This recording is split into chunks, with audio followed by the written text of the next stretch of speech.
I'm Ron Jess for Jessfor30, and I have a fantastic gentleman with me today. We went to school together. He's been a parish priest at St. Fabian's in Farmington, and St. Irenaeus, if I pronounce that right. Brian Chabala, welcome. Good to see you, Ron. Thank you. Yeah, the Jess name lives long and strong. We do our best. Absolutely. You know? Good to be here. Thanks. All 8 And I would kids. say it's Irenaeus. Irenaeus. I always Okay. told the people, think of irritate us if they couldn't say the name. So irritate us or Irenaeus. Okay. Okay, but that's good. Yeah. It's not an easy one. It sounds like one of the planets, which is pronounced different. Yeah, we'll move on from that one, yeah. For sure. I've just got a note to myself that I had wrote down, be respectful, kind, and humble today, because I've got a great guest. And You're kind, thanks. Brian and I went to St. Agatha together in Redford Township, and we've had, Rob, as you know, we've had a lot of, some really good people come from there, and Brian's right up near the top. Thanks. You're welcome. It's been great. It's the older we get, the older I get, I think the more I recognize how fortunate we were. Growing up in relatively the same age, I'm a few years older than you. Quite a few. Whatever. But your knowing your family as I have, and your mom and dad, especially your mom, even more so, because she was such a important part of the school and the school life for all my years at the school. So yeah, it's great how our circles go round and round from school and now into adulthood. And what were your favorite memories from St. Agatha? Oh my goodness. I'm one of the fortunate ones that, first of all, we did not have kindergarten when we started back in 1957. There were no kindergartens in the school. So our class really met in first grade, and then we graduated 12 years later in 1968. A milestone there was we graduated on June 6th, which was the day that Bobby Kennedy was shot. He was shot the night before and died on June 6th. So that kind of put a little blanket of sorrow over our graduation ceremonies, but nonetheless, it was a piece of history that we lived through at that era. But memories, oh my gosh, we could sit here for hours, because as I tell people a lot, that I think sometimes we fail to remember that we really received our foundation of who we are as people from our time at St. Agatha. No question. I remember particularly being told by the time you were 12, you were pretty much who you were. Right. I believe that to this day. Right. I think if you're particularly if you're raised in a good family, and that old, what's the saying? To treat each other, your neighbor. What's that? Love your neighbor as yourself. Yeah, pretty much. Yeah. Treat them the same. Right. The golden rule. The golden rule. Absolutely. My mom pounded that into us. Well, you had to, because you had so many people living in one house. We had only 5 people in the house. You had 8. 8. Well, and Grandma Maddie. And your 11, grandmother. 11. And as your brother Dan would say, and a dog also. Yeah. Right. Yeah, and a so dog. you had a few more people in the house. But that was normative back then, as we all know. We were, in a sense, a family that was different, because we only had 3 kids in our family. Yeah. Everybody, I remember Mary. Her sister. She graduated in 74. A year older than me, yeah. Yep, And she passed away. She passed away, unfortunately. And my older brother, Barry, graduated in 1964. What did he do? He graduated, went to Wayne State, got his degree in accounting, and he's one of the unusual ones in the sense that he landed a job with General Motors and worked his entire career. Never left General Motors from start of his career to the time he retired in the accounting division of GM. Okay. So you at one point said, hey, I'm thinking about becoming a priest, and then you said, I'm going to, at some point you said, I'm going to be a priest. Was that with Father Reed? Interesting stories. We used to exchange these stories with, in happy memory, Father Kevin Britt. Yeah. Because he was 6 years older than I, and then we would talk about these different stories. I think my story is a little different because my father worked for the church. He started working there in about the year I was born, 1950. And I remember he said that the only building that was standing at the time when he was hired on as maintenance and then turned into boiler maintenance and operational. I remember him. Was the big difference was the fact that our lives really were centered over there. So it was not uncommon for us to be up at the church and school multiple times, not just to school. When there was some repair done, my dad would normally say to my brother, come on with me, and we'd go up. So ultimately, I would say that it was the example. I used to watch Father Reed, of course, from a distance. And then I think the three in particular, I don't know if you remember Father Bauer.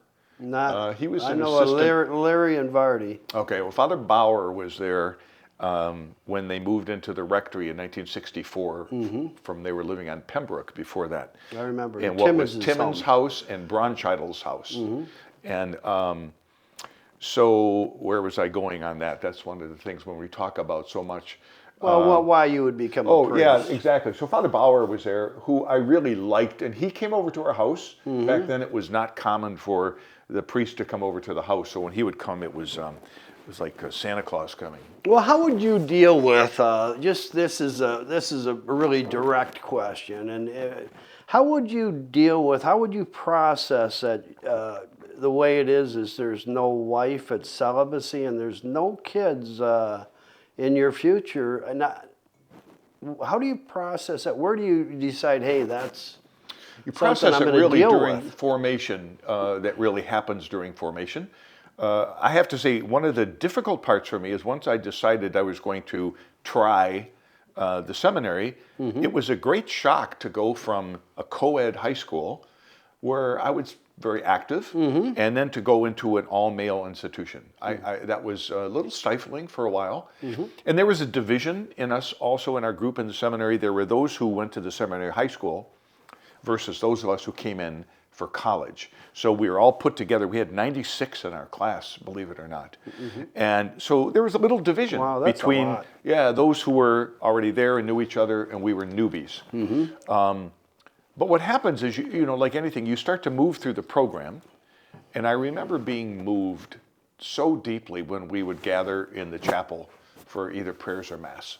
A couple hundred men, voices singing, full voice. It was very moving to me. And then I made friends. Spiritual, absolutely, without a doubt. Like the retreat you just got back from. Without a doubt. Right. Very, very special moments.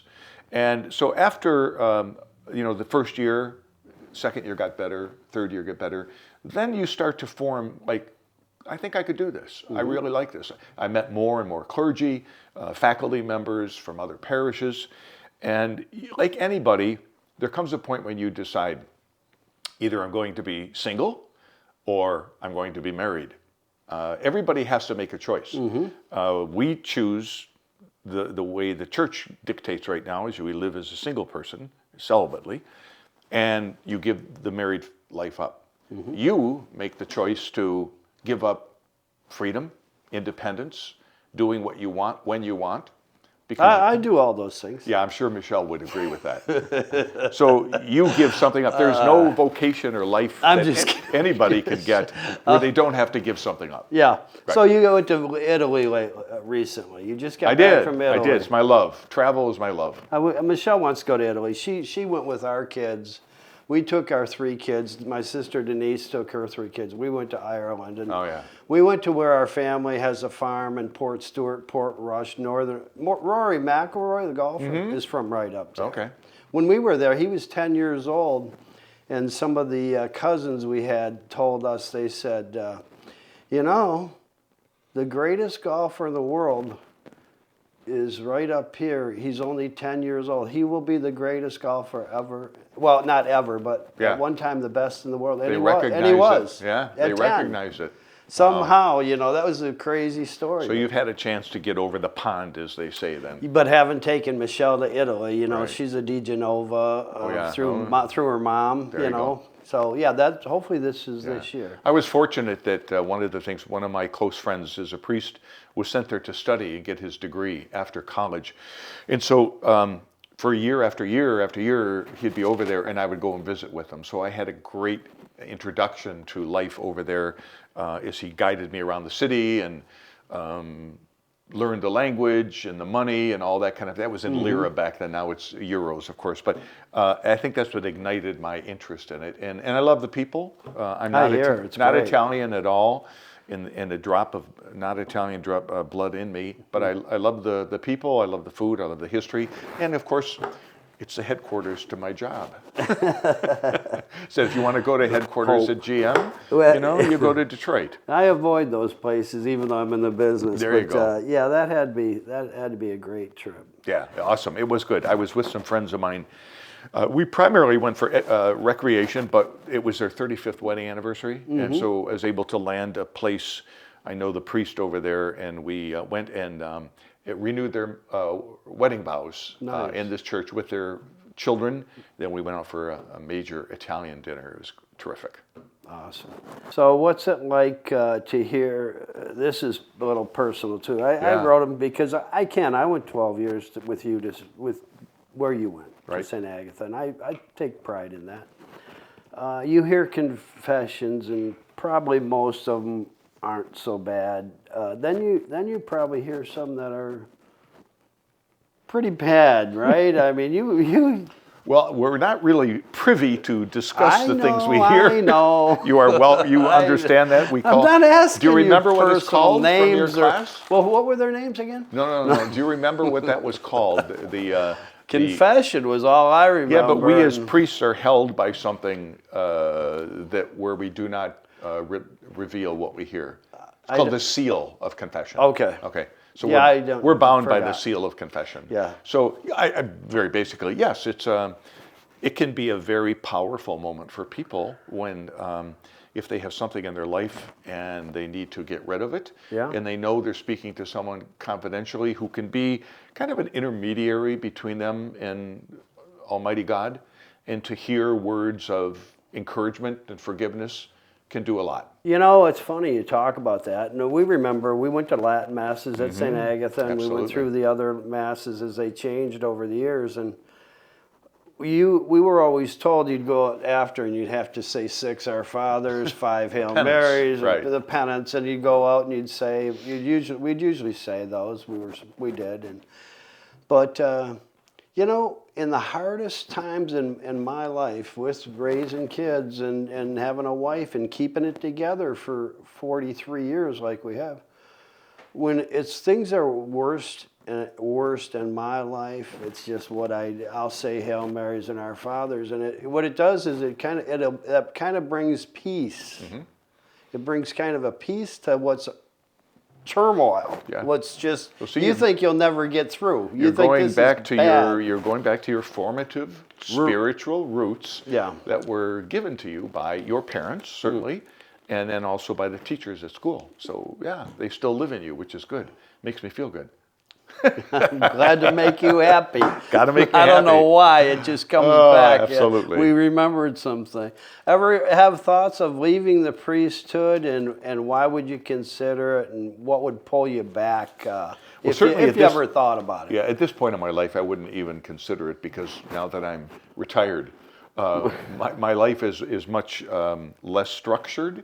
So it's quite nice right now. Yeah. In all seriousness, I'm doing now what I was trained to do, this administration of the sacraments. I have no more administration financially. I'm not responsible for staff members and whether they get along with each other or not. I'm not responsible for parking lots that are broken or roofs that are leaking. Like this past weekend, I had a baptism of a young couple that I married 4 years ago. Their first child I baptized in White Lake, St. Patrick. Nice. Then from there, I went down to downtown Detroit and did a wedding of a couple at the cathedral in Detroit. And then yesterday, I did a funeral service for a lady in Rochester at the funeral home. So my weekend consisted of really wonderful things, from birth to death and marriage, great things in life. And I was not worried about whether the church was warm or whether the collection was bad or whatever like that. So it's great. It's really funny. A lot of times I do these and people lead in. Tim Kaczynski, the dentist, we were talking about school and back there, and I started to talk about favorite memories in Miss Nedwicky's class. And he brought it up first. It was the next question. We were sitting in his, and I said, well, Lord of the Flies. The teacher read a paragraph every other day. So it was pretty cool. But my question to you, favorite times, the baptism, the marriages, the communions. Sure. And then you get into the funerals, and I'm assuming the older people, I've been to some you've said with the old people, and that's... Your mom? My mom, your mom, my dad. Your sister Kathy. Kathy. But the young ones must be, and they were good. They were good.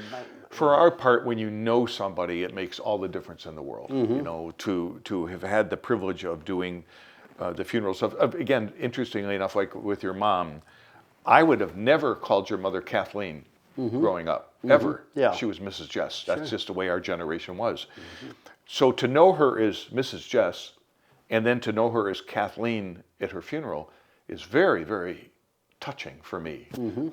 I take that very seriously, but it's very touching. It's very humbling to do that, because this was usually, and I'm not just, you know, blowing smoke, but your mom and dad were pillars.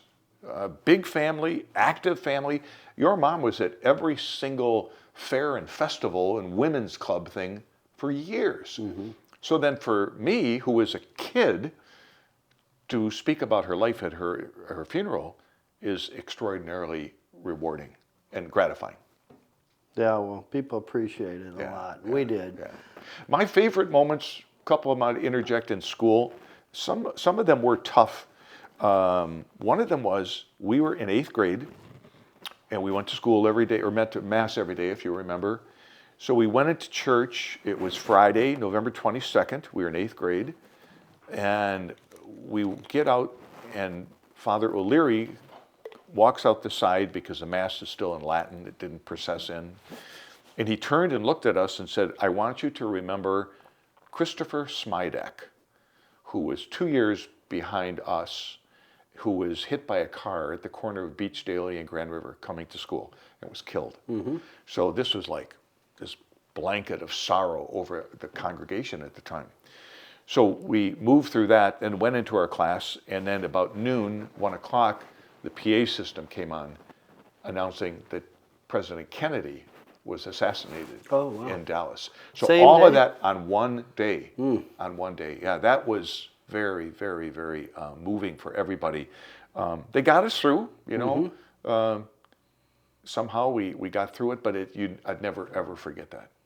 That was quite a day. And then also, as I said, for graduation, Robert Kennedy was killed, and then he died on that day. So that was, our class just said, these horrible times we're living in. And then it also helps me when people say, you know, we think the end of the world is happening now. And all that. I said, you know, you've got to read history and live through history. In 1968, when we graduated, Martin Luther King was assassinated in April of '68. The Democratic Convention explosion took place in Chicago. Robert Kennedy was assassinated on June 6th. All that. So you look at that, well, there were horrible things then too.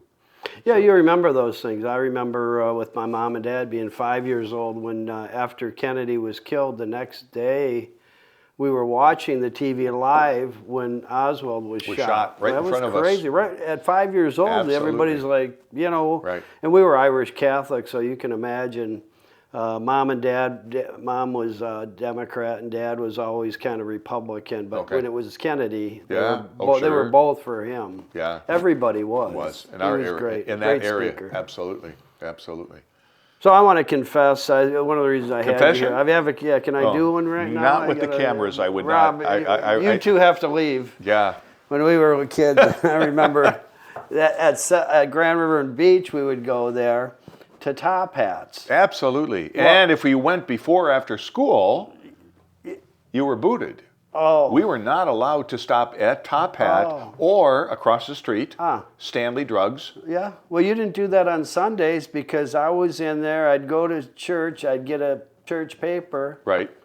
to show that you were. So I right. went to Mass. We called that a passport. A passport. Yeah, because you okay. went and took that home and showed your parents to gain entry back into your home. Yeah. Because that meant you were in church. Yeah. Now we don't do that anymore because all the bulletins are online. Well, So- do you remember what we got at Top Hat? I get 2 burgers, two Yep. two chocolate donuts. And how much a did fry, the hamburgers cost? and you'd get a suicide. Suicide. What was a suicide? Tell me. I remember it, but I want to see if you do. Oh, I do. Yeah, they had like root beer, Right. orange, Pepsi, and they'd pour a little bit of That's each. right. That was their. That was a suicide. And the hamburgers were 12 cents. Very good. Very okay. Any other questions about No, Top Hat? I'm very pleased. Because, again, we're the same era. Yeah. But see, you were going on Sunday. We were never allowed, if you were walking to school or going home, you were not allowed to go to Top Hat or Stanley Drugs, or you would be dismissed. Yeah. So, but you went on Sunday, so you were sneaking under the wire. Well, yeah, Shocker. out of your control. Shocker, yeah. Did Just sneaking under the wire. Wow. now was your dad? I know he worked at St. Agatha. He did. Yeah. And was he in the service? Like He was. In fact, he and my mom were from a small town in central Pennsylvania. The families knew each other. They married, and he was in the service. He did have a Purple Heart. He was shot down over the English Channel. Had some great stories for us, and then came home on leave in 1944, and they were married the 4th of July, July 4, 44. And then shortly after that, there was no work in that area, essentially coal mining. So people at that time were moving west to Detroit or east to New York, New Jersey area for work. And as new husband and wife, they came to Detroit because they knew some people, settled, and the rest of the story is there. My dad was a policeman for Redford Township for a while. I didn't know that. Yeah, and he was My dad was a jailer there really for a while. Yeah, my dad was he slipped on ice and a police car hit him and broke his ankle. So he survived, obviously, but that got him out of there. And then he heard one day, he talked about that this new church down there just starting, St. Agatha, was needing maintenance people. And he applied, got the job, and was there from roughly like 1949 to 1971. Long time. Yeah. And that, again, was like a magnet for our family, too, because we were always up at the parish doing whatever. We didn't have lawn companies like we have today, so it was not uncommon if it was snowing hard, and it did snow more back then, there's no question. My dad would say to my brother, let's go, we got to plow the snow, because early church in the morning, the nuns had mass at 6:15 in the morning. So we'd go up with this huge old plow, and wrap a cord around it, I forget, the carburetor or whatever, and you'd pull that to start it. Oh, yeah, I remember that. Oh, yeah. Because you didn't say call the snowplow company. Well, you know, we talk about the war and Is this what happened. conversation getting difficult that you put your hat on? I think better with my hat on. Okay, all right. Just wondering where this was going, that's all. Rob, you know, he's being difficult. And I was just giving him a gift. Oh, a gift. A gift. Okay. And I usually don't do it till the end, and you'll still get that gift. Okay. Do you know about that gift? I have no idea. Good. Well, this gift, we talk about the war. My dad was on a destroyer, the DD-704 destroyer in World War II, and the war had just really come to the end. Well, unfortunately, what happened was the pilots, the kamikazes, didn't quite get the memo that the war was over. So they bombed my dad's ship, or destroyer, killed 47 people, and he was picking up body parts at about 19 years old. Imagine. Yep, and it was called the USS Bory DD-704. Wow. And this is his hat. Oh, my goodness. This was your dad's hat? That was, yeah. Oh, my goodness. Yeah. I'm not. You should give this to your children, not to me. You can have it. You sure? I will talk later, but this belongs to the Jess family.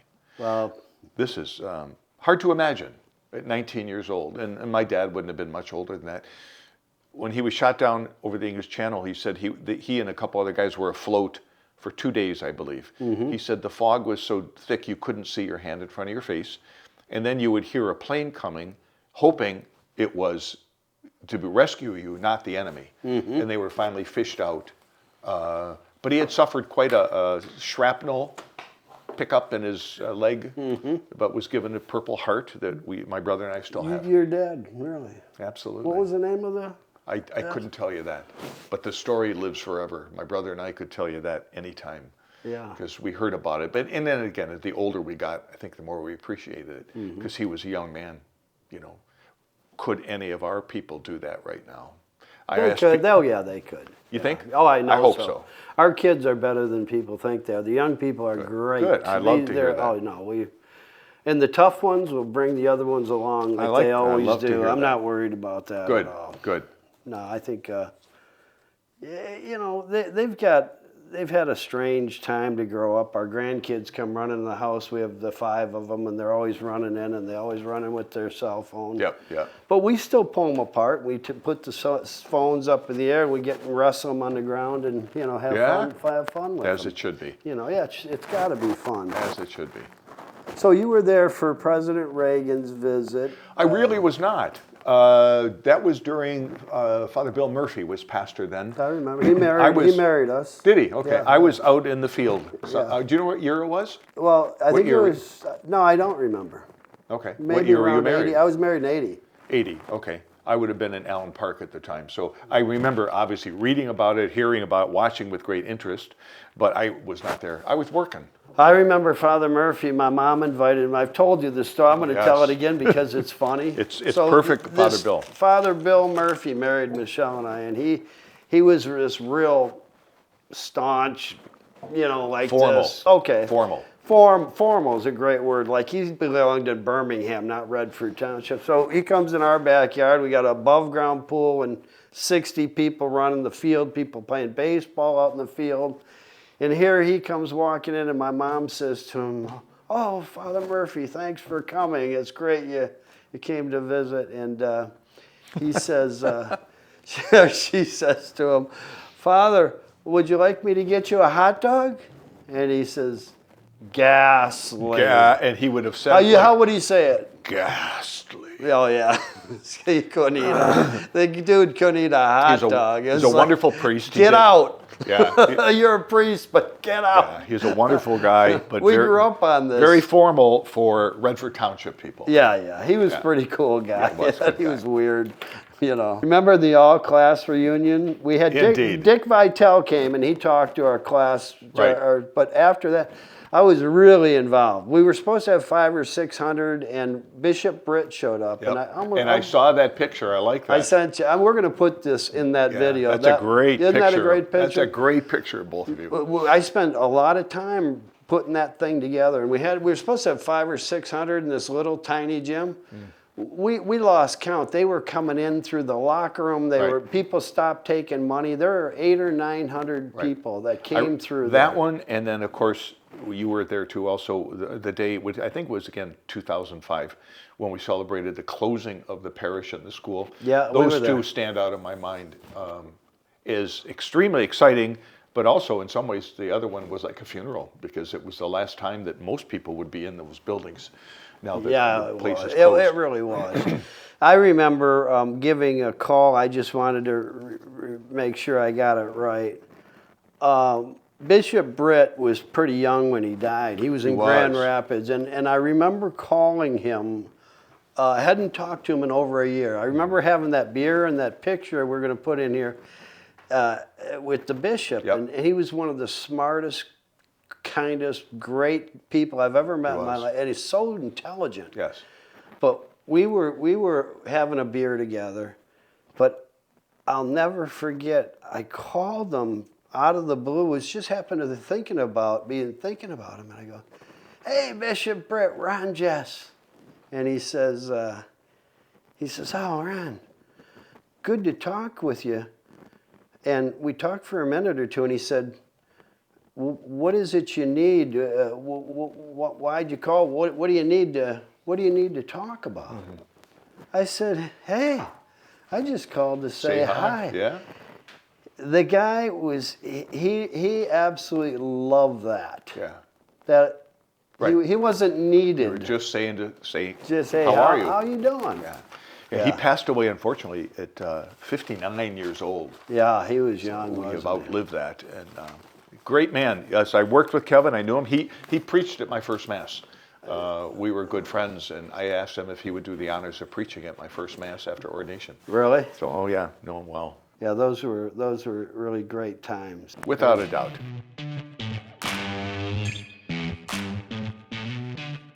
Are these from your family? Well, I've been doing them for 20 years. Oh, I did not know Yeah, that. we're teaching kids how to do it, Yeah. now, and Michelle and I. It's just our pickles. garlic dill, GD, garlic dill, Jess pickles, and Wow. what you have to do. Did your mom can?